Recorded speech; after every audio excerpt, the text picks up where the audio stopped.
اللہ اللہ۔ الحمد للہ الذي بعث في الأميين رسولا منهم يتلو عليهم آياته ويزكيهم ويعلمهم الكتاب والحكمة. الحمد لله الذي له ملك السماوات والأرض يحيي ويميت وهو على كل شيء قدير. الحمد لله الذي لا نحصي ثناء عليه وهو كما أثنى على نفسه. وأشهد أن لا إله إلا الله وحده لا شريك له وأشهد أن سيدنا ومولانا محمدا عبده ورسوله. أما بعد فأعوذ بالله من الشيطان الرجيم. بسم الله الرحمن الرحيم. فلا وربك لا يؤمنون حتى يحكموك فيما شجر بينهم ثم لا يجدوا في أنفسهم حرجا مما قضيت ويسلموا تسليما. وقال النبي صلى الله تعالى عليه وسلم يا أبا سفيان جئتكم بكرامة الدنيا والآخرة. وقال النبي صلى الله تعالى عليه وسلم إنكم لتموتون كما تنامون وتبعثون كما تستيقظون وتحاسبون بما تعملون ثم إنها لجنة أبدا او لنار ابدا او كما قال صلی اللہ تعالی علیہ وسلم. آپ سب کو اس طرح جمع غفیر کے ساتھ اکٹھا دیکھ کے اللہ کا شکر ادا کر رہا ہوں اور بہت خوشی ہو رہی ہے کہ ہماری نئی نسل میں اللہ کی بات کے سننے کا شوق پیدا ہوا ہے. یہ پہلی سیڑھی ہے، پھر عمل بھی آ جاتا ہے، پھر زندگی کی راہیں بھی متعین ہو جاتی ہیں. اس عمر میں یہ ٹوپی، پگڑی، داڑھی، سبحان اللہ، یہ بہت بڑی خوشخبری ہے صبح و صادق کی. جب نیکی کا گراف بڑھتا ہے تو شیطان اپنی محنت بڑھاتا ہے. کمپیٹیٹر پہلے کوئی نہیں تھا نا، شیطان موجہ نال حکا پی رہا ہے ہی کوئی نہیں تھا جو موجہ کرو. نوجوانوں میں، بچوں میں، بچیوں میں دین آنا شروع ہوا تو پھر وہ تیز ہو گیا کہ تو میرا مقابلہ شروع ہو گیا. تو لہٰذا برائی بھی بڑھے گی. نیکی کے بڑھنے کے ساتھ برائی ضرور بڑھتی ہے اور اللہ اس کو ختم کرنے کے لیے نظام چلا رہا ہوتا ہے کہ یہ میرے رب کی سنت ہے. وَمَا كُنَّا مُعَذِّبِينَ حَتَّى نَبْعَثَ رَسُولًا. جب دعوت کی محنت ہوتی ہے تو ایک طبقہ ایسا ہوتا ہے جو اللہ کی طرف پھر جاتا ہے، ایک طبقہ ایسا ہوتا ہے جو اور بگڑتا جاتا ہے اور بگڑتا جاتا ہے اور برائی کی آخری حدوں کو جا کر ٹچ کر لیتا ہے. اور نیکی کی طرف چلنے والے نیکی کی حدوں کو ٹچ کر لیتے ہیں. پھر میرے رب کا فیصلہ ہوتا ہے اور پھر وہ حق کو واضح کرتا ہے. باطل کو اس نے کئی دفعہ، ایک دفعہ نہیں، وَكَمْ أَهْلَكْنَا مِنَ الْقُرُونِ مِنْ بَعْدِ نُوحٍ وَكَفَى بِرَبِّكَ بِذُنُوبِ عِبَادِهِ خَبِيرًا بَصِيرًا. اللہ نے ایک دفعہ نہیں کسی قوم کو پکڑا بلکہ ایک لمبی تاریخ ہے. أَلَمْ تَرَ كَيْفَ فَعَلَ رَبُّكَ بِعَادٍ إِرَمَ ذَاتِ الْعِمَادِ الَّتِي لَمْ يُخْلَقْ مِثْلُهَا فِي الْبِلَادِ. دیکھو قوم عاد کو جن جیسا کوئی پیدا نہیں کیا تھا. 60-70 فٹ ان کے قد ہوتے تھے، 600-700 سال ان کی عمریں ہوتی تھیں. انہوں نے نافرمانی کی. وَثَمُودَ الَّذِينَ جَابُوا الصَّخْرَ بِالْوَادِ. اور قوم ثمود میں ان کی بستیوں میں گیا، پورے پہاڑوں کو کاٹ کے گھر بنائے ہوئے ہیں. باہر گھر کوئی نہیں، پہاڑ کے اندر ہی پورا گھر بنائے ہوئے. وَفِرْعَوْنَ ذِي الْأَوْتَادِ الَّذِينَ طَغَوْا فِي الْبِلَادِ فَأَكْثَرُوا فِيهَا الْفَسَادَ فَصَبَّ عَلَيْهِمْ رَبُّكَ صَوْتَ عَذَابٍ إِنَّ رَبَّكَ لَبِالْمِرْصَادِ. اور فرعون، اللہ نے 3 قوموں کا ذکر کیا کہ فرعون کو پکڑا، سمود کو پکڑا، عاد کو پکڑا. کیوں پکڑا؟ طغوا فی البلاد، نافرمان ہو گئے تھے. نافرمانی تو ساری زندگی ان قوموں میں چلتی ہے، انسانوں میں چلتی ہے. پکڑ کب آتی ہے؟ فَأَكْثَرُوا فِيهَا الْفَسَادِ. جب وہ بارڈر کراس کر جاتے ہیں اور بے حیائی کی حدیں اور ہر چیز کی حدوں کی آخر سطح تک چلے جاتے ہیں تو پھر اللہ تعالیٰ فَصَبَّ عَلَيْهِمْ وَرَبُّكَ صَوْتَ عَذَابٍ. پھر تیرے رب کے عذاب کا کوڑا برستا ہے. ان ربک لبالمرصاد. تیرے رب کا یہ قانون ہمیشہ رہے گا کہ جب کوئی قوم نافرمانی کی حدوں پر آخر تک پہنچے گی تو اللہ کے رب کا کوڑا برسے گا. فَامْطَرْنَا عَلَيْهَا حِجَارَةً مِّن سِجِّيلٍ مَّنضُودٍ مُّصَوَّمَةً عِندَ رَبِّكَ وَمَا هِيَ مِنَ الظَّالِمِينَ بِبَعِيدٍ. قوم لوط دنیا کی سب سے بے غیرت قوم، دنیا کی سب سے بے غیرت قوم لوط علیہ السلام کی قوم. ایک آدمی ایمان نہیں لایا، ایک آدمی ایمان نہیں لایا. تو لوط علیہ السلام ان سے اتنے تنگ تھے کہ جب فرشتوں نے آخر کہا کہ اِنَّا رُسُلُ رَبِّكَ، وہ خوبصورت لڑکوں کی شکل میں فَجَاءَهُ قَوْمُهُ يُهْرَعُونَ إِلَيْهِ وَمِنْ كَانُوا قَبْلُ يَعْمَلُونَ السَّيِّئَاتِ. وہ لڑکوں کی خبر سن کر قوم نے گھیرا ڈال لیا. تو لوط علیہ السلام پریشان ہوئے، تو انہوں نے کہا ڈرو نہیں، ہم فرشتے ہیں، ان پر عذاب لانے کے لیے آئے ہیں. تو وہ کہنے لگے کب لاؤ گے؟ کہنے لگے صبح. تو لوط علیہ السلام اتنے تنگ تھے، کہنے لگے ابھی لاؤ، ان بے غیرتوں پر ابھی عذاب لاؤ. تو فرشتوں نے کہا الیس الصبح بقریب، کہ لوط علیہ السلام آپ گھبرائیں نہیں، صبح بھی تو ہونے والی ہے، چند گھڑیاں باقی ہیں، بس آپ صبح ہونے دیں پھر دیکھیں کیا ہوتا ہے. فلما اتاها امرنا، پھر جب تیرے رب کا امر آیا تو کیا ہوا؟ جعلنا عالیہا سافلہا.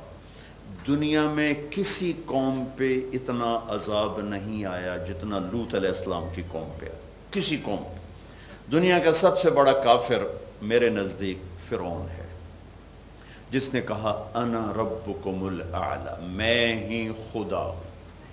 یہ دعویٰ آدم کی نسل میں ایک انسان نے کیا ہے. سجدہ بہت سے کرواتے تھے، مسلمان بادشاہ بھی سجدہ کرواتے تھے. میں خدا ہوں، میں رب اعلیٰ ہوں، یہ صرف ایک انسان نے کیا، وہ فرعون ہے. تو اللہ نے صرف اٹھا کے پانی میں ڈالا، فَأَخَذْنَاهُ فَنَبَذْنَاهُ فِي الْيَمِّ، پھر میں نے اٹھا کے پانی میں ڈال دیا، پانی نے نکال کے باہر پھینک دیا اور عبرت کا نشان بنا دیا. قوم لوط پر 5 عذاب کٹھے برسائے گئے. دنیا کی کسی قوم پہ 5 عذاب نہیں آئے، اور آخرت کا عذاب اس سے زیادہ شدید ہے. جبریل آئے، یوں نوک سے اٹھایا، جعلنا عالیہا سافلہا. میں وہاں گیا ہوں، 300 کلومیٹر کا علاقہ زمین میں دھنس گیا. جیسے اس گلاس کو زور سے زمین پہ پھینکا جائے تو تھوڑی سی زمین دب جائے گی، وہاں جب وزنی چیز کو پھینکا جائے تو اور دب جائے گی. پورے علاقے کو اٹھا کے جب زمین پہ پھینکا تو 300 کلومیٹر زمین نیچے دب گئی. اس علاقے کو غور کہتے ہیں، وہاں پاکستانی بہت آباد ہیں. اس سارے علاقے میں پھرا ہوں. اردن یوں اٹھایا اور اتنا اوپر لے گئے کہ آسمان کے پہلے آسمان کے فرشتوں نے قوم لوط کی بستی کے مرغوں کی اذانیں سنی. اتنا اوپر اٹھا کے لے اور پھر اٹھا کے نیچے پھینکا. عالیہا سافلہا، اوپر کا نیچے کر، نیچے کا اوپر. وَأَمْطَرْنَا عَلَيْهَا حِجَارَةً مِّن سِجِّيلٍ، نوکیلے پتھر، ہر ایک پر مندود، سب کے اوپر ان کے نام لکھ کے، یہ فلاں کے سر پر، یہ فلاں کے سر پر، یہ فلاں کے سر پر. فَطَمَسْنَا أَعْيُنَهُمْ، چہرے مسخ کر دیے. اور فرشتے کی چیخ آئی، پتھروں کی بارش ہوئی، پانی کے عذاب میں دھنسائے گئے، اور اللہ نے ہمیشہ کے لیے عبرت کا نشان بنا دیا. وَمَا قَوْمُ لُوطٍ مِّنْكُمْ بِبَعِيدٍ. اللہ تعالیٰ نے انسان کو اتنا علم نہیں دیا کہ یہ تمام نفع نقصان سمجھ سکے، زندگی کے راستے صحیح انتخاب کر سکے، موت کے بعد آنے والی زندگی کو سمجھ سکے. اس علم کے ساتھ کمپیوٹر میں سر مارتے رہو، کمپیوٹر تو ایک حد تک آپ کو بتائے گا کہ ختم ہے، تو موت کے بعد کیا ہونے والا ہے، میں کیوں پیدا ہوا ہوں، میرا پیدا کرنے والا کون ہے، یہ سائنس سے نہیں سمجھا جا سکتا. سب سے بڑا سائنسدان آج کا اسٹیفن ہاکنگ، جس نے نیوٹن کے نظریے کو غلط کیا کہ 4 فورسز نہیں، ایک فورس ہے جو کائنات کو کنٹرول کر رہی ہے. جب اس سے پوچھا گیا کیا یہ اللہ ہے، کہ نہیں اللہ نہیں ہے، تو سائنس کا علم اتنا اندھا ہے کہ اتنے نتیجہ اخذ کرنے کے بعد بھی وہ کہتا نہیں اللہ نہیں، فورس ہے. تو چونکہ یہ یہاں سے یہ سوال کا جواب نہیں ملتا، اس سوال کے جواب کے لیے آسمان والے کا علم ہی کافی اور وافی ہے جو جواب دیتا ہے. اور اللہ اتارتا ہے انبیاء پر. نبی سیکھتے نہیں، نبی پڑھتے نہیں، نبی کا استاد کوئی نہیں ہوتا، نبی کا ٹیچر کوئی نہیں ہوتا. نبی کو علمک ما لم تکن تعلم، اللہ براہ راست دیتا ہے، براہ راست اللہ تعالیٰ ان کو سکھاتا ہے. اور سب سے بڑا علم ہے اللہ کی پہچان، اور اللہ نے اپنے حبیب کو اس میں اتنی پہچان کرائی کہ سارے پردے ہٹا کر معراج میں اپنا آپ ہی دکھا دیا. تو یہ انتہا ہے. کہ موسیٰ علیہ السلام نے اللہ سے عرض کی یا اللہ میں آپ کو دیکھنا چاہتا ہوں. اللہ نے کہا موسیٰ دیکھ نہیں سکو. لن ترانی، کہا نہیں ایک دفعہ دکھا تھا. ہمارے نبی نے فرمایا موسیٰ علیہ السلام لاڈلے نبی تھے، لاڈلے، اللہ سے ضد کر لیا کرتے تھے کہ نہیں اللہ میں نے دیکھنا ہے. اللہ کہا جو ٹھیک، میں پہاڑ پہ تجلی ڈالوں گا، اگر وہ سہ گیا تو بھی سہ جائے گا. فلما تجلی ربہ للجبل، یوں گئے، یوں آئی ریفلیکشن، تو موسیٰ علیہ السلام گرے اور بے ہوش ہو کے، ہوش کتنے دن بے ہوش رہے کچھ پتہ نہیں. ہوش میں آیا تو کہنے لگے اللہ آئندہ میں یہ سوال نہیں کروں.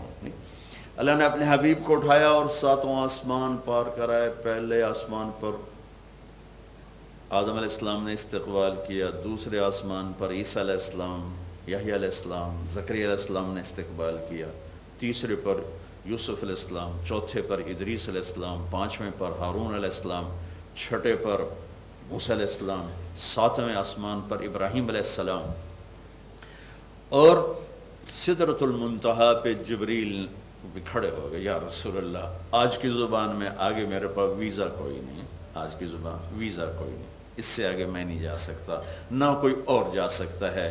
اتنا بھی اوپر گیا تو جل کے راکھ ہو جاؤں گا. اس سے اوپر پھر اللہ اپنے محبوب کو لے کر گئے. کیسے لے کر گئے؟ یہ اللہ اس کے رسول کے درمیان ایک راز ہے.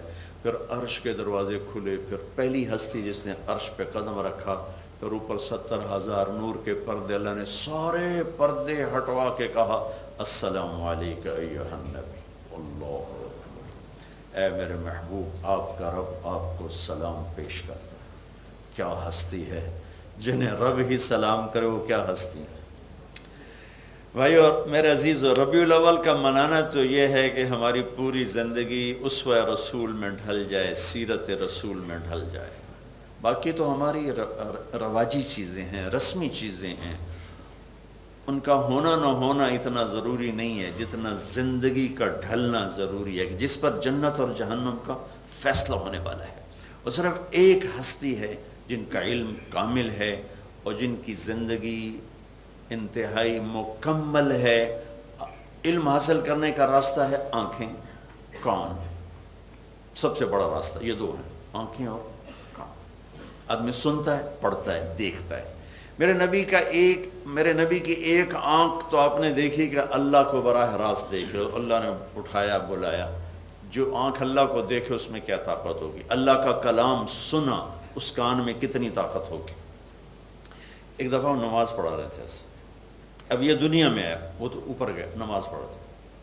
نماز پڑھاتے پڑھاتے آگے چلنا شروع کیا. چلتے چلتے چلتے چلتے چلتے چلتے چلتے دیوار کے ساتھ جا کے کھڑے ہو. محراب نہیں ہوتا تھا، یہ محراب اور مینار یہ عمر بن عبدالعزیز نے بنوائے رحمت اللہ علیہ 100 برس کے بعد. تو دیوار کے ساتھ لگ کے کھڑے ہو.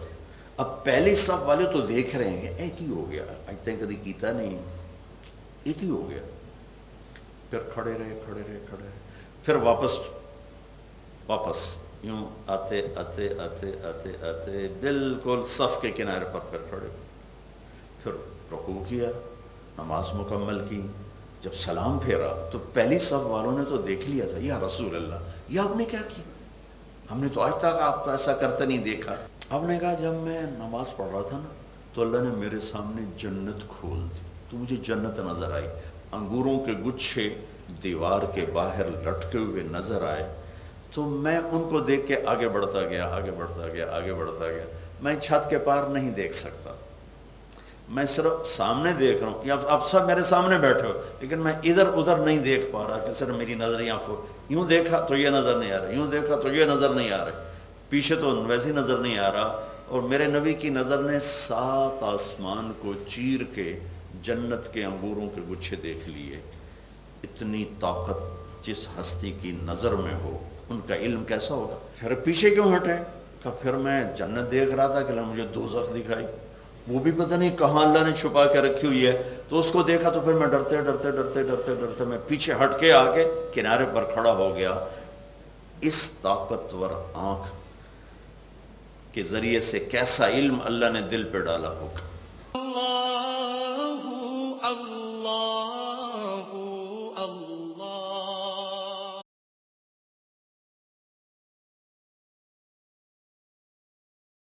تو انبیاء آتے ہیں، انبیاء کی آمد ہوتی ہے لوگوں کو راستہ بتانے کے لیے۔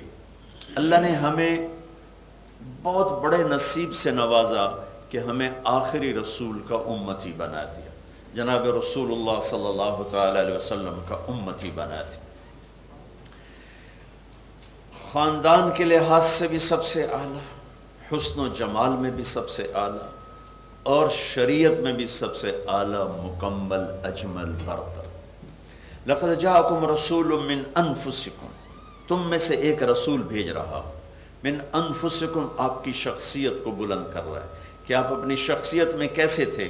آپ کی پیدائشی سب سے الگ ہے، 12 ربیع الاول، 22 اپریل 571 عیسوی، پیر کی صبح ہو، یکم جیٹھ، جو ہمارے مہینے جیٹھ، ہار، ساون، شاید آپ کے تو کانوں سے نہ گزرے ہوں، دیہاتی بچوں کو شاید سننے کو مل جائے، جیٹھ، ہار، ساون، بدرو، یہ سارے ہمارے مہینے ہیں۔ تو یکم جیٹھ 628 بکرمی، جو مہاراجہ بکرماجیت نے کیلنڈر بنایا تھا، اس کے لحاظ سے یکم جیٹھ 628 بکرم، 12 ربیع الاول عام الفیل عربی کیلنڈر، 22 اپریل 571 عیسوی یہ جنوری والا کیلنڈر، صبح کے 4:20۔ ٹھیک، 4:20 میں کیسے کہہ دیتا ہوں، اس زمانے میں تو گھڑی کوئی نہیں، میں نے مکہ میں 22 اپریل کی صبح صادق کا ٹائم دیکھا تو 4:20، تو لہٰذا میں نے اس کو ایڈ کر دیا 4:20۔ بچہ پیدا ہوتا ہے، اس کے ساتھ بہت سے لوازم ہوتے ہیں، بہت سی گندگی ماں کے پیٹ سے نکلتی ہے۔ آپ کی دائی ہیں شفا بنت اسد، یہ حضرت عبد الرحمن بن عوف کی والدہ ہے، انہوں نے ہاتھوں میں لیا ہے۔ جب آپ دنیا میں تشریف لا رہے ہیں تو آپ کے ماں کے پیٹ سے نکلتے ہی پورے کمرے میں خوشبو پھیل گئی، خوشبو تو نہیں پھیلتی بچے کے آنے سے، اور روشنی پھیل گئی، روشنی بھی نہیں پھیلتی بچوں کی آمد سے، اور آپ کے جسم پر ماں کے پیٹ کے گندگی کا ایک ذرہ نہیں تھا، پاک صاف دھلے ہوئے باہر آئے۔ پھر بچے کا یہ جو ناف ہے یہ ماں کی آنت کے ساتھ جڑا ہوتا ہے، تو میرے نبی جب ماں کے پیٹ سے باہر آئے تو آپ کا جو ناف تھا وہ ماں کے پیٹ میں ہی آنت کو کاٹ کے اللہ نے باہر بھیجا، باہر آ کے آنت کو کاٹنا نہیں پڑا۔ ٹھیک ہے۔ تیسری بات، بچہ جو ہوتا ہے اس کا ختنہ ہوتا ہے باہر، میرے نبی ماں کے پیٹ سے ختنہ کروا کے تشریف لائے، آپ کا ختنہ نہیں ہوا، آپ مختوناً، ختنے کے ساتھ مقطوع السرہ، ناف کٹوا کے آپ باہر تشریف لائے، پاک صاف دھلے ہوئے آئے۔ لہٰذا وہ دائی آپ کو دیکھ کے حیران ہو رہی ہے، بچہ کیسا ہے؟ کمرے میں خوشبو ہے، روشنی ہے، اور بچہ دھلا دھلایا، ایک ذرہ کسی گندگی کا نہیں ہے۔ لہٰذا وہ حیران لے کر یوں اللہ کے نبی کو ماں کے پہلو میں لٹا دیا، حضرت آمنہ کے پہلو میں لٹا دیا۔ تو اب میرے نبی نے کیا کیا، یہ معصوم بچہ جو خود ہل بھی نہیں سکتا، لیکن آپ نے پوری طاقت سے کروٹ بدلی اور ہاتھ یہاں رکھے اور سجدے میں سر رکھ دیا، سجدے میں گھٹنے اٹھائے، جیسے ہم سجدہ کرتے ہیں، گھٹنے اٹھائے، ہاتھ یہاں رکھے، فل سجدہ، آتے ہی اعلان کیا کہ اللہ کے سامنے جھکانے آیا اور نماز لے کے آؤں گا، چھوڑ نہ دینا۔ اور دنیا سے جاتے وقت بھی فرمایا، دنیا سے جاتے وقت بھی فرمایا، الصلاۃ الصلاۃ، میری امت نماز نہ چھوڑنا، نماز نہ چھوڑنا، نماز نہ چھوڑنا۔ 10-15% سے زیادہ نمازی نہیں ہیں، 80-90% لوگ نماز چھوڑ چکے ہیں، جوان، بوڑھے، مرد، عورت، دیہاتی، شہری، 80-85% لوگ نماز سے بیگانہ ہو چکے ہیں۔ اپنے آتے ہی سجدہ کیا لمبا، پھر یوں سر اٹھایا، اس ہاتھ پہ آسرا لیا، سینہ یوں تانا اور سیدھے ہاتھ کو اوپر اٹھایا اور یوں انگلی کا اشارہ کیا ایسا، تو سارا عالم، حضرت آمنہ کہتی روشن ہو گئی، پوری دنیا روشن ہو گئی، اور ایران کے، روم کے، یمن کے، حیرہ کے محل ایسے سکڑ کے قریب آ گئے اور حضرت آمنہ کو نظر آ رہے ہیں، اور پھر اس کے ساتھ آپ گرے اور وہی معصوم بچہ ہے۔ تو حضرت آمنہ نے اٹھا کے گود میں لے لیا کہ یہ کیا ہو رہا ہے، یہ روشنیاں، یہ رومن امپائر کے محل، یہ پرشین امپائر کے محل، یہ یمن ہیرا کی شہنشاہوں کے محل، یہ مجھے کیسے نظر آ رہے ہیں. اور یہ کیا بچہ ہے؟ اٹھا کے گود میں لیا تو ایک دم لگا جیسے گھر کی چھت پھٹ گئی ہو. اور یہ جو ہمارے سردی میں دھند آ جاتی، اس کو عربی میں غمام کہتے ہیں. غمام، بادل کو سحاب کہتے ہیں اور اس کو غمام کہتے ہیں. تو ایک دھند آئی جس نے پورے کمرے کو اور بچے کو اپنے اس طرح لپیٹ میں لیا، فغشیتہ وغیبتہ، کہ بچہ اس دھند میں نظر نہیں آ رہا.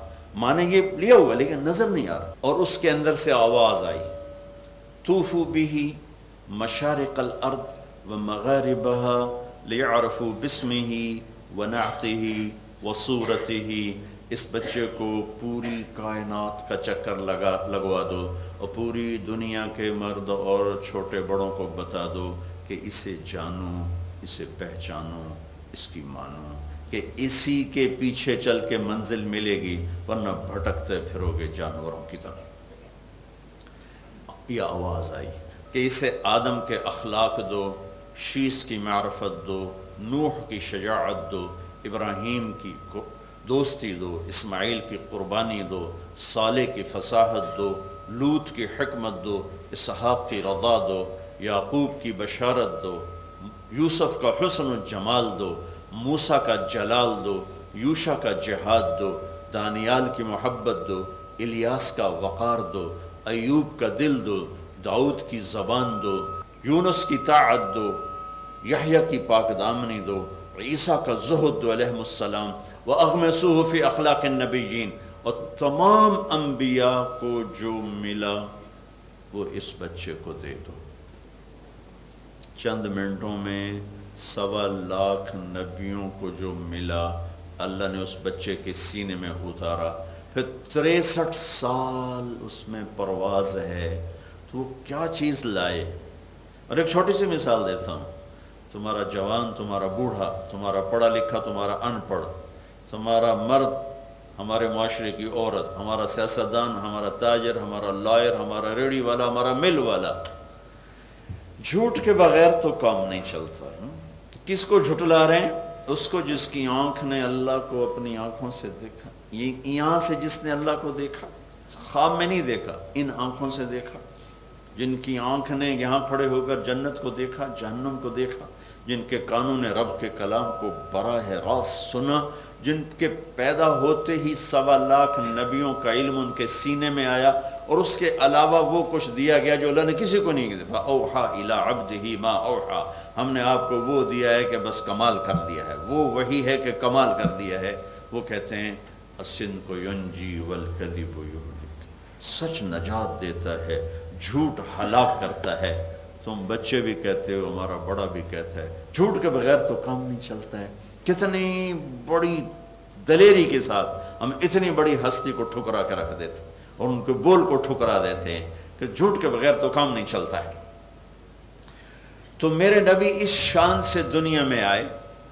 یہ ادھر ایک یتیم پیدا ہو رہا ہے اور ادھر ایران نے 3164 سال دنیا پہ راج کیا ہے.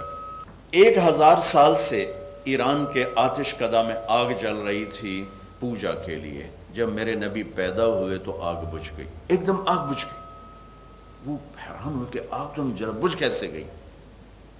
نوشیروان نے ایک محل بنایا تھا، اس پہ بڑے بڑے برج بنائے تھے، پوری چٹان، ایسا نہیں اینٹوں سے نہیں، پتھروں سے نہیں، پورا ایک پتھر اس کا ایک برج. تو اس کے محل کے 14 برج ایک دھماکے کے ساتھ ٹوٹ کے زمین پر گر گئے. تو اتنا دھماکہ ہوا کہ نوشیروان نے کہا کیا ہوا؟ کہا جی وہ برج گر گئے. وہ حیران ہو گیا، برج کیسے گر گئی؟ پوری چٹان کو تراش کے بنائے، وہ کیسے گر گئی؟ اتنے میں وہ آ گیا ان کا بڑا پوپ کہ جی وہ تو آگ بجھ گئی. وہ تو پریشان ہو گیا کہ یہ کیا ہوا. تو ہیرا عرب ریاست تھی جو ایران کی تابع تھی، تو اس نے وہاں اپنا آدمی بھیجا کہ اگر تیرے پاس کوئی آسمانی کتابوں کا عالم ہے تو میرے پاس بھیجو، میرے دیس میں ایک واقعہ ہوا ہے. تو انہوں نے ایک پادری تھا عبد المسیح، اسے بھیجا. نوشیروان نے کہا کہ میرے ساتھ یہ ہوا ہے، پتہ کرو کیا ہوا۔ اس کے ساتھ اور کیا ہوا؟ دنیا میں جتنے بت تھے آپ کی پیدائش پر منہ کے بل زمین پہ گر گئے۔ اس کے ساتھ اور کیا ہوا؟ ایک سمندر کی مچھلیوں نے دوسرے سمندر کی مچھلیوں کو جا کے مبارک دی کہ کائنات کے سردار آ گئے، آخری نبی آ گئے، آخری رسول آ گئے۔ عبد المسیح نے کہا کہ بادشاہ سلامت، میرا علم اتنا زیادہ نہیں ہے، میرا ایک ماموں ہے جو ملک شام میں رہتا ہے، اس کا نام ہے سطیح، میں اس کے پاس جاتا ہوں، اس سے پوچھتا ہوں یہ کیا ماجرا ہے۔ انہوں نے کہا جاؤ مجھے پوچھ کے آ کے بتاؤ۔ تو عبد المسیح کو ایران سے بھیجا شام میں جب وہ پہنچا تو اس کا ماموں سطیح سکرات آخری ٹائم تھا، تو وہ ذرا نیم بے ہوش تھے، تو اس نے ان کو ہلایا کہ ماموں میں ہوں عبد المسیح، میں ہوں عبد المسیح۔ تو اس نے آنکھیں کھولی، یوں دیکھا، ان کے بولنے سے پہلے بولا بعثک ملک بنی ساسا لخمود النیران وارتجاس الایوان، تجھے ایران کے بادشاہ نے بھیجا ہے کہ پوچھ کے آؤ کہ اس کے برج کیوں گر گئے، اس کی آگ کیوں بجھ گئی۔ تو اس کو جھٹکا لگا، کہا ہاں جی اسی لیے بھیجا ہے۔ کہا اذا ظہر صاحب الحراوہ وکثرت التلاوہ وفاضت واد السماوہ وغادت بحیرۃ صاوہ فلیس الشام لسطیح شاما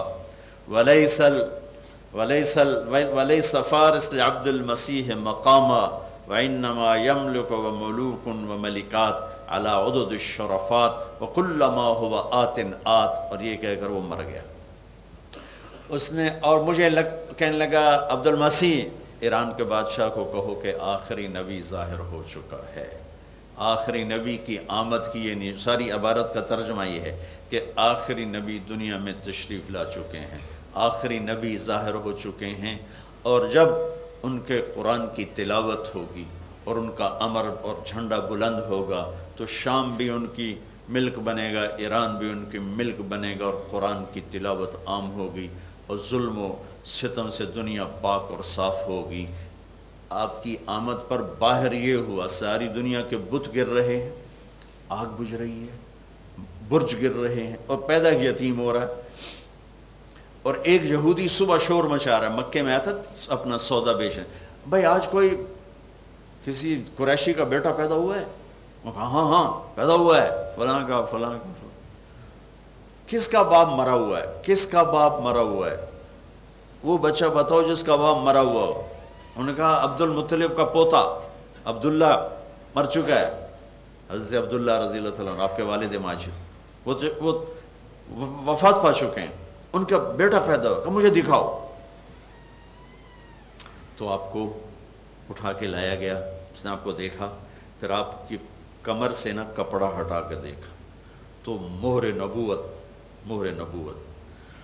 تو ایک چیخ ماری، اس نے کہا ویل لبنی اسرائیل، ہائے برباد ہو گئے بنو اسرائیل، لقد خرجت النبوۃ منہا، آج نبوت چلی گئی تمہارے گھر سے، ورحتم بہا یا معشر قریش، اے قریش تمہیں مبارک ہو کہ تم آخری نبی کی عزت اور آخری نبی کی عزت کا سہرہ تمہارے سر پہ سج گیا ہے۔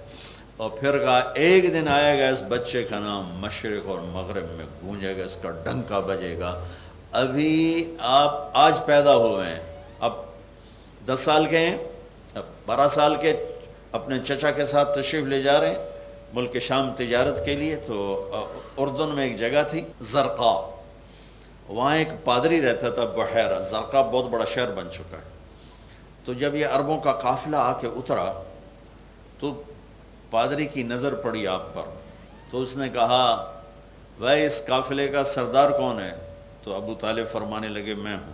کہ کل آپ سب کی دعوت۔ وہ کہنے لگے تم نے تو کبھی ہماری دعوت کی نہیں۔ کہا مجھے ایک ضروری کام۔ تو اگلے دن اس نے کھانا تیار کیا، ضیافت۔ تو آپ اونٹ چرانے گئے ہوئے تھے، تو اس نے یوں دیکھا، کہا تم سارے آ گئے؟ کہا بس ایک بچہ کوئی نہیں، وہ اونٹ چرانے گیا۔ اگر اللہ کے بندو اسی کی وجہ سے تمہیں روٹی میں کی میں پوچھنا ہے اس کو بلاؤ۔ تو وہ انہوں نے آپ کو پیغام بھیجا، تو آپ تشریف لا رہے ہیں، تو وہ بحیرہ آپ کو دیکھ رہا ہے، آپ کی چال دیکھ رہا ہے، آپ کا سراپا دیکھ رہا ہے. جب آپ آئے تو درخت کے سائے میں سارے بیٹھ چکے تھے قافلے والے اور سائے میں جگہ نہیں تھی، تو لہٰذا پہلے آپ نے یوں ایک نظر دوڑائی، جب سائے میں جگہ نہیں ملی تو اب دھوپ میں بیٹھ گیا. دھوپ میں بیٹھنا تھا کہ چند شاخوں نے آگے بڑھ کے آپ کے اوپر یوں چھاؤں کر دی، یوں آگے بڑھ گیا. تو وہ حیران ہے، آپ کو کھڑا ہو جاؤ. آپ کی کمر سے کپڑا ہٹایا، مہر نبوت دیکھی یہاں پر تھی. یہ جو رائٹ کندھا ہے اس کا جو وہ بنتا ہے کنارہ، اس کے ساتھ ایسے تھی انڈے کے برابر. پھر آپ کی آنکھوں کو دیکھا تو آپ کی آنکھوں میں سرخ دھاریاں ہوتی تھیں. کہنے لگا اس بچے کا باپ کون ہے؟ ابو طالب فرمانے لگے میں ہوں. کہا جھوٹ بولتے ہو، میرا علم کہتا ہے اس کا باپ مر چکا ہے. کہنے لگے سچ کہتے ہو، یہ میرا بھتیجا ہے پر مجھے اپنی اصل اولاد سے زیادہ محبوب ہے. آپ نے فرمایا، وہ کہنے لگے ان کی آنکھوں میں جو سرخ دھاریاں ہیں یہ سفر کی وجہ سے ہیں یا مستقل ہیں؟ ان کا نہیں، یہ مستقل ہیں. اچھا. کہنے لگا لات و عزا کی قسم دے کے سوال کروں تم سے جواب دو گے؟ کہ مجھ سے لات و عزا کی بات نہ کر، مجھ سے اللہ کی بات کر. کہ میں اللہ کی قسم اٹھا کے بات کروں تو مجھ سے بات کرو گے؟ ہم نے کہا ہاں بات کروں گا. تو پھر وہ کہنے لگا یہ ہیں آخری نبی جن کا کائنات کو انتظار تھا، ان کو یہیں سے واپس لے جاؤ. اگر یہود کی نظر پڑ گئی تو ان کو زندہ نہیں چھوڑیں گے. یہ آنے والے وقت کی پوری کائنات کے نبی اور سردار ہیں. آپ کی بات تو آپ کی ہے. حضرت عمر رضی اللہ تعالیٰ عنہ ملک شام گئے، وہاں ایک رومی سردار نے ان کو جبری پکڑ لیا اور لگا دیا اپنے کام پر. اب یہ بیچارے پردیسی اور اوپر سے رومی سردار. تو ایک دن موقع پا کر ان کے ہاتھ میں لٹھ آیا، انہوں مارا جو زور سے اس کے سر میں رومی سردار کے، وہ گر کے مر گیا. تو ان کے سپاہی بھاگے ان کو پکڑنے نے دوڑ لگا دی. اب یہ عرب کے صحرائی آدمی، ان کو وہ کہاں پکڑ سکتے تھے، تو یہ دوڑ رہے پیچھے، سارا اس کا دستہ دوڑ رہا. تو آگے ایک گرجے کے سامنے ایک پادری کھڑا ہوا، وہ آپ کو دیکھ رہا سے آ. جب یہ قریب آئے تو اشارہ کیا، جلدی سے اندر گھسا دیا، خود دروازے پہ کھڑا ہو گیا. تو وہ جو پیچھے مجمع رہا تھا وہ دوڑتا دوڑتا آگے نکل گیا. ان کو خیال بھی نہیں تھا کہ اتنے بڑے پادری نے ان کو اندر بلایا ہوگا. وہ آگے نکل گئے. جب وہ آگے نکل گئے تو پادری اندر گیا. کہنے لگا کون ہو؟ کہا عرب ہو. کہاں سے آئے ہو؟ مکہ سے آیا. تمہارے شہر میں کسی نے نبی ہونے کا دعویٰ کیا ہے؟ کہا نہیں، کوئی نہیں کیا. سبحان اللہ. کہا ان قریب تیرے شہر میں آخری نبی کی آمد ہے اور تیرے نصیب میں اس کا ساتھی ہونا لکھا جا چکا ہے، اور تیرے نصیب میں میرے ملک کی فتح بھی لکھی جا چکی ہے. یہاں مجھے ایک پرچہ لکھ کر دے. تجھے لکھنا آتا ہے؟ کہ جی آتا ہے. کہ مجھے ایک پرچہ لکھ کے دے، جب تیری فوجیں میرے شہر پر حملہ کریں گی تو میرے گرجے کو نقصان نہیں پہنچائیں گی. کہنے لگا بابا جی بھکھا عرب، تسی بادشاہیاں سنا رہے ہو، روٹی نہیں لبدی تسی بادشاہیاں سنا رہے ہو. اے میری غربت دا مذاق تو نہ اڑائے. وہ کہنے لگے تیرا کیا جاتا ہے، لکھ دے مجھے. کہا جی آپ میرے کو لکھا لو، میری جان بچاؤ. کہا تیری جان بچا تو مجھے لکھ دے. لکھ کے دے دیا. چشم فلک نے دیکھا جب ابو عبیدہ رضی اللہ عنہ کا لشکر ملک شام میں دمشق میں داخل ہو رہا تھا، عمر رضی اللہ عنہ کی نصیحت ساتھ چل رہی تھی، فلانی گلی فلانا پادری اس کو میں امان دے چکا ہوں زمانہ جاہلیت میں. تو میرے رب نے اپنے حبیب کی صرف آمد کا نہیں، ان کے غلاموں کی آمد کو بھی پہلی کتابوں میں یوں ذکر فرما دیا تھا کہ آپ کے ساتھ کون ہوں گے، وہ کیسے لوگ ہوں گے، وہ کن صفات والے ہوں گے. صرف آپ نہیں، آپ کی ساتھ جنہوں نے آپ کو ایک نظر ایمان کے ساتھ دیکھ لیا، پوری دنیا کے جنید بغدادی مل کر ان کے ایک عمل کے برابر نہیں ہو سکتے. کہ صرف نبی کو ایمان کی آنکھ سے دیکھ لینا اتنا بڑا عمل ہے کہ ساری دنیا کی ولایتیں، بزرگیاں اس پر قربان کی جا سکتی.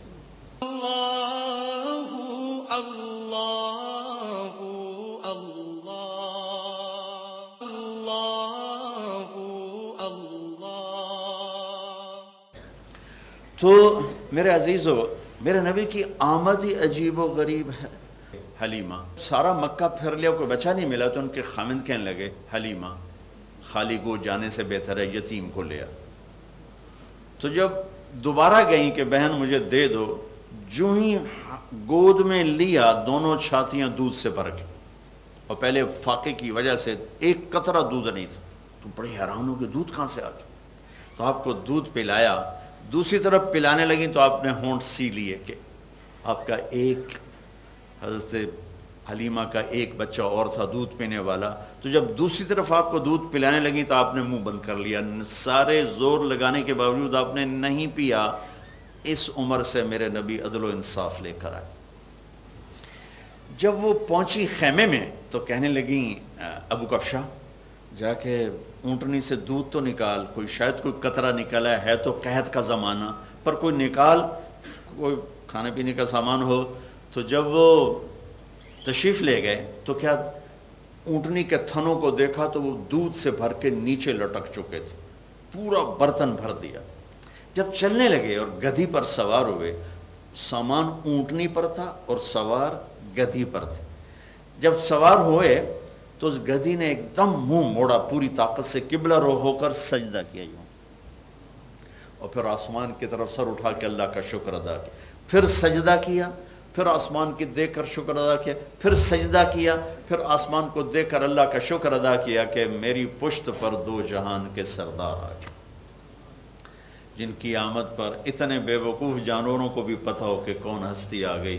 آج امت کو نہیں پتہ کہ 12 دن کے لیے یاد کریں گے پھر سارا سال لمبی تان کے سو جائیں گے، 10 دن کے لیے حسین کو یاد کریں گے پھر لمبی تان کے سو جائیں گے۔ یہ تو ہر پل یاد کرنے کی ہستیاں ہیں، یہ ہمارے لیے رہنما روشن صراط مستقیم ہیں کہ چلنا کیسے، زندگی کیسے۔ تو میرے رب نے کہا لقد جاءکم رسول من انفسکم، میں ایک نبی بھیج رہا ہوں جو تم میں سے آیا ہے۔ من انفسکم کا مطلب ہے کہ ایسی عظیم ہستی، ایسی ذات اللہ نے آج تک نہیں بنائی، نہ بنائے گا نہ بنائی۔ من انفسکم، تم میں پیدا ہو، تم میں پروان چڑھے، ذرا ان کا حلیہ دیکھو، چہرہ دیکھو، اخلاق دیکھو۔ آپ تشریف لے جا رہے تھے ہجرت کے سفر، ام معبد الخزائیہ کے خیمے پر تھوڑی دیر قیام ہوا، پھر آپ تشریف لے گئے۔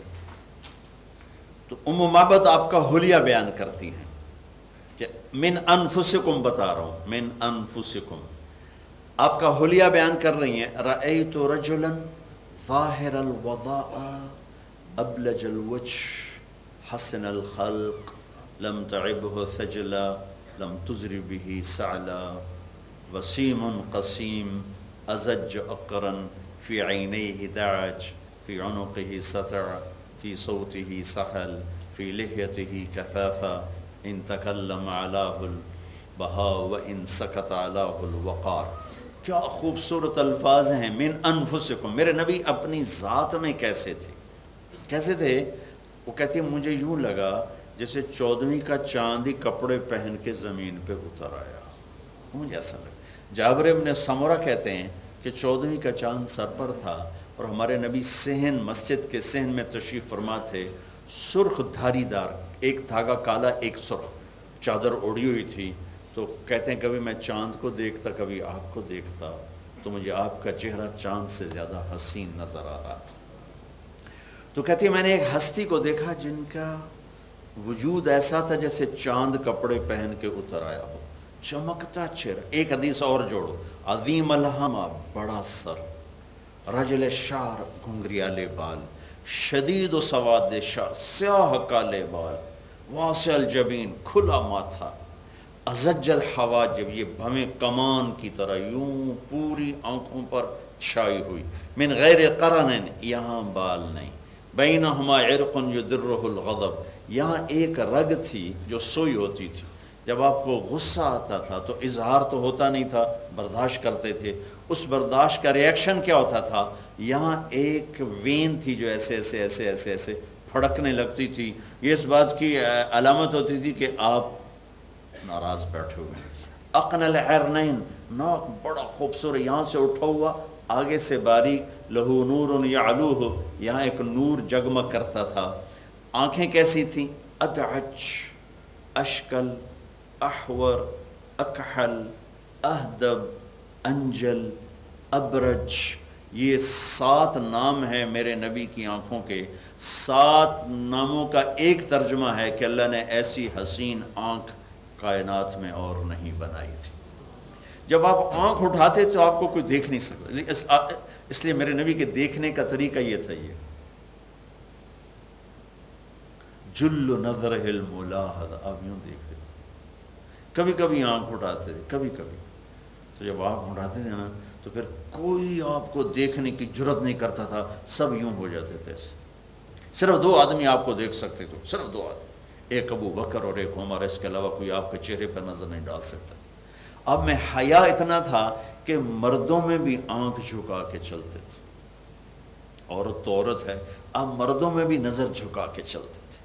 نظر کے جھکانا بے شمار فساد سے بچاؤ ہے، اور نظر کا اٹھ جانا بے شمار تباہیوں کا پیش خیم ہے۔ جس دروازہ کھل گیا تو چور ڈاکو آئیں گے، دروازہ بند ہو تو چور ڈاکوؤں سے محفوظ رہو گے۔ یہ دروازہ ہے، یہ جب کھل جاتا ہے اور اس میں بے حیائی آ جاتی ہے تو ایمان بھی اس کے راستے سے باہر چلا جاتا ہے۔ جب یہ نیچے ہو جاتی ہے تو ساری دنیا کے شیطان مل کر اس کے اندر سے چوری نہیں کر سکتے۔ تو آنکھیں 7 صفات کی تھیں۔ کیسی تھیں؟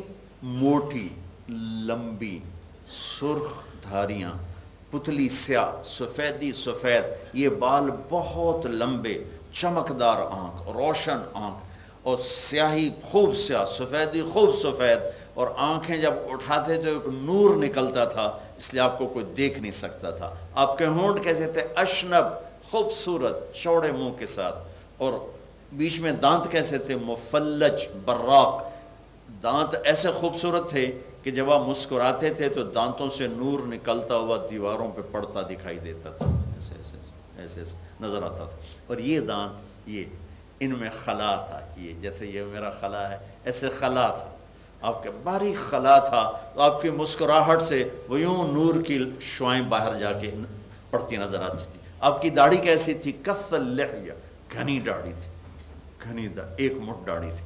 داڑھی میں، سر میں 20 سفید بال تھے یا 14 سفید بال تھے، آپ ان کو مہندی لگاتے رہے۔ آپ کے گال کیسے تھے؟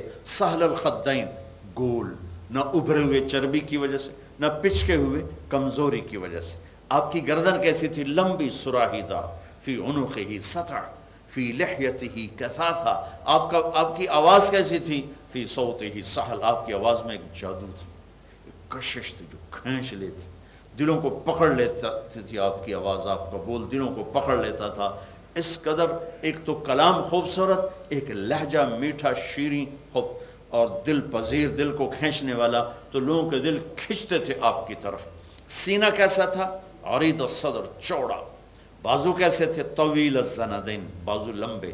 سائل الاطراف، انگلیاں سیدھی، یہ دیکھو یہ میری انگلی تھوڑی سی ٹیڑھی ہے یہاں سے ایسے، آپ کی انگلیاں سیدھی تھی۔ رہب الراحہ، ہتھیلی کشادہ، کشادہ ہتھیلی علم قیافہ کے نزدیک شجاعت، دلیری اور سخاوت کی نشانی ہوتی، تو آپ کی کشادہ ہتھیلی تھی۔ اور شسن الکفین والقدمین، ادھر آپ کے یہ میری وینز نظر آ رہی، آپ کے یہ رگیں نظر نہیں آتی تھی، بلکہ اوپر پر گوشت کور تھا، اور ضخم القرادیس، جوڑ بڑے مضبوط تھے۔ سوا البطن والصدر، آپ کا سینہ اور پیٹ ایسے برابر تھا، بالکل برابر، ہماری طرح نہیں کہ پیٹ سجے پاسے آپ کھبے پاسے، آپ کھبے پاسے پیٹ سجے پاسے۔ میرے نبی نے ایک صحابی کو دیکھا، ان کا پیٹ باہر نکلا تھا، تو آپ نے اس کے پیٹ پر یوں انگلی کر یوں مار کر، یہ اگر یہاں نہ ہوتا تو کتنا اچھا ہوتا۔ تو صرف حلال کھانا فرض نہیں ہے، آگے صحیح کھانا بھی فرض ہے۔ ایک کے وقت میں سموسہ، اتو پکوڑا، اتو مچھی، اتو ککڑ، اتو بوٹی، اسی طرح اپنی تباہی پھیر چھڑ۔ اب بیچارہ میدا روتا پھرے گا کہ میں کیا ہضم کروں، کس کو چھوڑوں، کسے یاد رکھوں، کسے بھول جاؤں، وہ اسی مصیبت میں پڑا ہوگا۔ تو میرے نبی نے ساری زندگی پیٹ بھر کے نہیں کھایا، ساری زندگی۔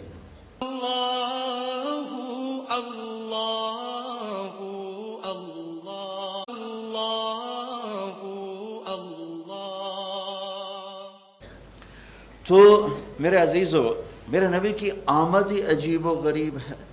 حلیمہ، سارا مکہ پھر لیا، کوئی بچہ نہیں ملا، تو ان کے خامند کہنے لگے حلیمہ خالی گو جانے سے بہتر ہے یتیم کو لیا۔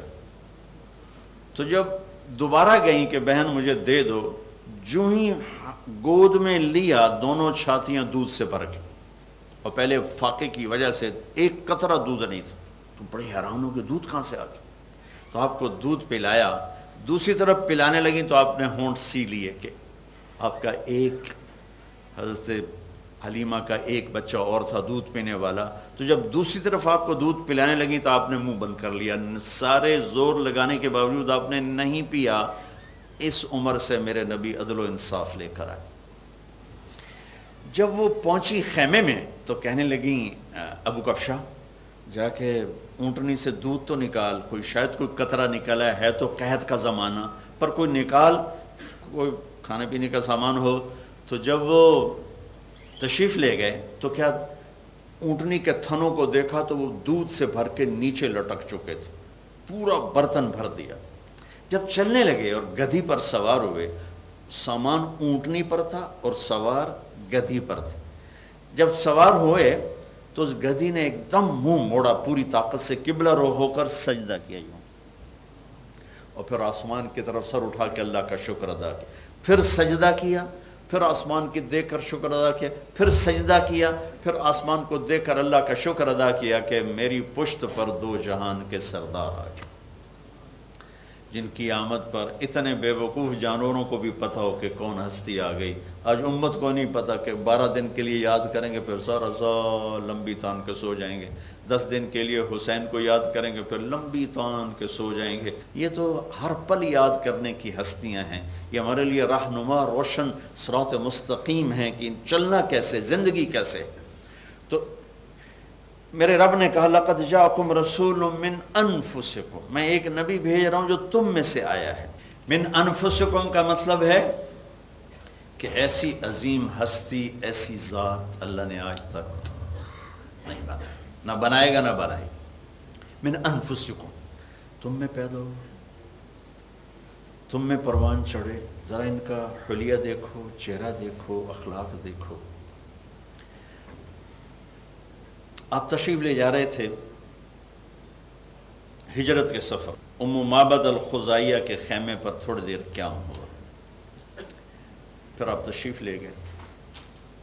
تو ام معبد آپ کا حلیہ بیان کرتی ہیں کہ من انفسکم بتا رہا ہوں، من انفسکم، آپ کا حلیہ بیان کر رہی ہیں۔ رأیت رجلا ظاہر الوضاء ابلج الوجه حسن الخلق لم تعبه ثجلا لم تزر به سعلا وسیم قسیم ازج اقرا في عينيه دعج في عنقه سطع في صوته سحل في لحيته كثافا ان تكلم علاه البهاء وان سكت علاه الوقار۔ کیا خوبصورت الفاظ ہیں، من انفسکم۔ میرے نبی اپنی ذات میں کیسے تھے، کیسے تھے؟ وہ کہتی ہے مجھے یوں لگا جیسے 14ویں کا چاند ہی کپڑے پہن کے زمین پہ اتر آیا، مجھے ایسا لگا۔ جابر ابن سمرہ کہتے ہیں کہ 14ویں کا چاند سر پر تھا اور ہمارے نبی صحن، مسجد کے صحن میں تشریف فرما تھے، سرخ دھاری دار، ایک دھاگا کالا ایک سرخ چادر اوڑھی ہوئی تھی۔ تو کہتے ہیں کبھی میں چاند کو دیکھتا کبھی آپ کو دیکھتا تو مجھے آپ کا چہرہ چاند سے زیادہ حسین نظر آ رہا تھا۔ تو کہتی ہے میں نے ایک ہستی کو دیکھا جن کا وجود ایسا تھا جیسے چاند کپڑے پہن کے اتر آیا ہو، چمکتا چہرہ۔ ایک حدیث اور جوڑو، عظیم الہامہ، بڑا سر، رجل شعر، گھنگریالے بال، شدید و سواد شعر، سیاہ کالے بال، واسع الجبین، کھلا ماتھا، ازج الحواجب، یہ بھویں کمان کی طرح یوں پوری آنکھوں پر چھائی ہوئی، من غیر قرن، یہاں بال نہیں، بینہما عرق یدرہ الغضب، یہاں ایک رگ تھی جو سوئی ہوتی تھی، جب آپ کو غصہ آتا تھا تو اظہار تو ہوتا نہیں تھا، برداشت کرتے تھے، اس برداشت کا ریئیکشن کیا ہوتا تھا؟ یہاں ایک وین تھی جو ایسے ایسے ایسے ایسے ایسے پھڑکنے لگتی تھی، یہ اس بات کی علامت ہوتی تھی کہ آپ ناراض بیٹھے ہوئے ہیں۔ اقن العرنین، ناک بڑا خوبصورت، یہاں سے اٹھا ہوا آگے سے باریک، لہو نور یعلوہ، یہاں ایک نور جگمگ کرتا تھا۔ آنکھیں کیسی تھیں؟ ادعج، اشکل، احور، اکحل، اہدب، انجل، ابرج، یہ 7 نام ہیں میرے نبی کی آنکھوں کے۔ 7 ناموں کا ایک ترجمہ ہے کہ اللہ نے ایسی حسین آنکھ کائنات میں اور نہیں بنائی تھی۔ جب آپ آنکھ اٹھاتے تو آپ کو کوئی دیکھ نہیں سکتا، اس لیے میرے نبی کے دیکھنے کا طریقہ یہ تھا، یہ جل نظرہ الملاحظہ، آپ یوں دیکھتے، کبھی کبھی آنکھ اٹھاتے تھے، کبھی کبھی، تو جب آنکھ اٹھاتے تھے نا تو پھر کوئی آپ کو دیکھنے کی جرت نہیں کرتا تھا، سب یوں ہو جاتے تھے ایسے۔ صرف 2 آدمی آپ کو دیکھ سکتے تھے، صرف 2 آدمی، ایک ابو بکر اور ایک عمر، اس کے علاوہ کوئی آپ کے چہرے پر نظر نہیں ڈال سکتا۔ اب میں حیا اتنا تھا کہ مردوں میں بھی آنکھ جھکا کے چلتے تھے، عورت تو عورت ہے، اب مردوں میں بھی نظر جھکا کے چلتے تھے۔ نظر کے جھکانا بے شمار فساد سے بچاؤ ہے، اور نظر کا اٹھ جانا بے شمار تباہیوں کا پیش خیم ہے۔ جس دروازہ کھل گیا تو چور ڈاکو آئیں گے، دروازہ بند ہو تو چور ڈاکوؤں سے محفوظ رہو گے۔ یہ دروازہ ہے، یہ جب کھل جاتا ہے اور اس میں بے حیائی آ جاتی ہے تو ایمان بھی اس کے راستے سے باہر چلا جاتا ہے۔ جب یہ نیچے ہو جاتی ہے تو ساری دنیا کے شیطان مل کر اس کے اندر سے چوری نہیں کر سکتے۔ تو آنکھیں 7 صفات کی تھیں۔ کیسی تھیں؟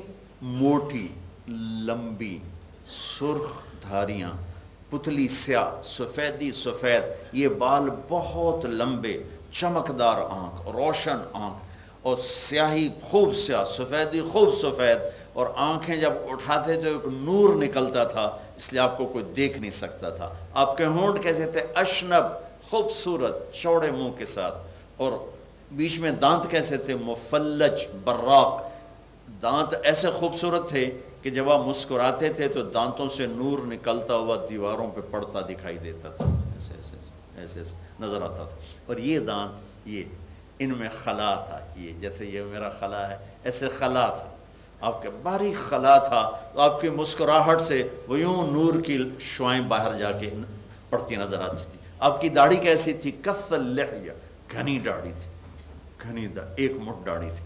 داڑھی میں، سر میں 20 سفید بال تھے یا 14 سفید بال تھے، آپ ان کو مہندی لگاتے رہے۔ آپ کے گال کیسے تھے؟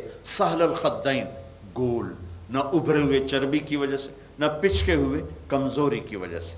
آپ کی گردن کیسی تھی؟ لمبی، سراہی دار، فی عنقہ سطع، فی لحیتہ کثافہ۔ آپ کی آواز کیسی تھی؟ فی صوتہ سہل، آپ کی آواز میں ایک جادو تھا، ایک کشش تھی جو کھینچ لیتی، دلوں کو پکڑ لیتی تھی آپ کی آواز، آپ کا بول دلوں کو پکڑ لیتا تھا۔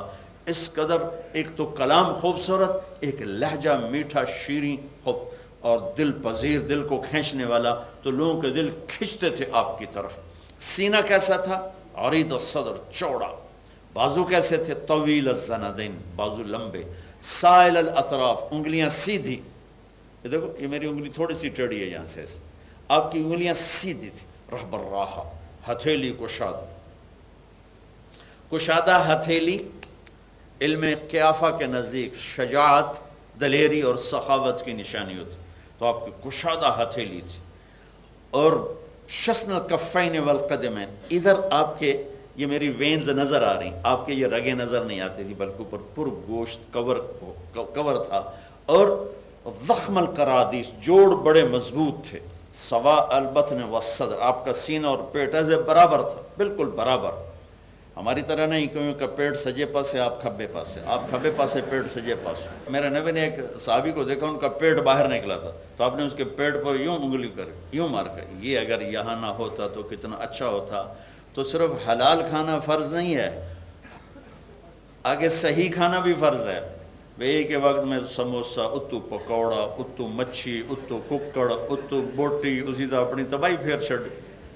اب بیچارہ میدا روتا پھرے گا کہ میں کیا ہضم کروں، کس کو چھوڑوں، کسے یاد رکھوں، کسے بھول جاؤں، وہ اسی مصیبت میں پڑا ہوگا۔ تو میرے نبی نے ساری زندگی پیٹ بھر کے نہیں کھایا، ساری زندگی